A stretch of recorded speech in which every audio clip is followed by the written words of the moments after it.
കാരുണ്യം കാണിക്കാത്തവരോട് നീ അധികാരം നൽകട്ടെ എന്ന് റസൂലുള്ളാഹി സ്വല്ലല്ലാഹു അലൈഹി വസല്ലമ തങ്ങൾ ഏതൊരു പ്രസംഗത്തിന്റെയും അവസാനം ദുആ ചെയ്യുമായിരുന്നു.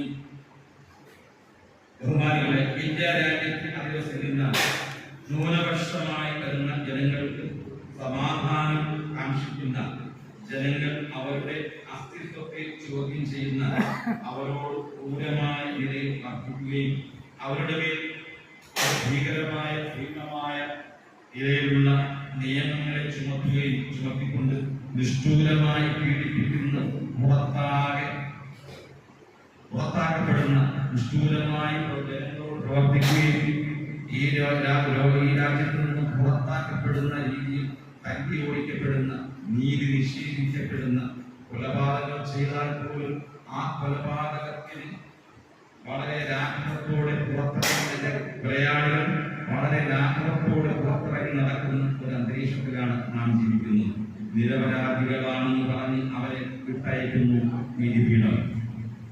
ഇതൊക്കെ കണ്ടും കേട്ടും എത്രയാണ് നാം സഹിക്കുക? ഇതൊക്കെ കണ്ടും കേട്ടും നാം എത്രയാണ് സഹിച്ചുകൊണ്ടിരിക്കുന്നത്? ഈ അവസരത്തിൽ നമ്മുടെ മനസ്സിൽ ഉണ്ടാവേണ്ട ഒരേ ഒരു പ്രാർത്ഥന, അല്ലാഹുവേ, ഞങ്ങളോട് കരുണ കാണിക്കാത്ത, ഞങ്ങളോട് നീതി കാണിക്കാത്ത, ഞങ്ങളോട് സ്നേഹം കാണിക്കാത്ത, ഞങ്ങളോട് ദയ കാണിക്കാത്ത ആളുകൾക്ക് നീ അധികാരം നൽകല്ലേ എന്നാണ് നാം ഭാഷിക്കുന്നത്. നാം നമ്മുടെ സമാധാന അവകാശം രേഖപ്പെടുത്തുന്നതോടൊപ്പം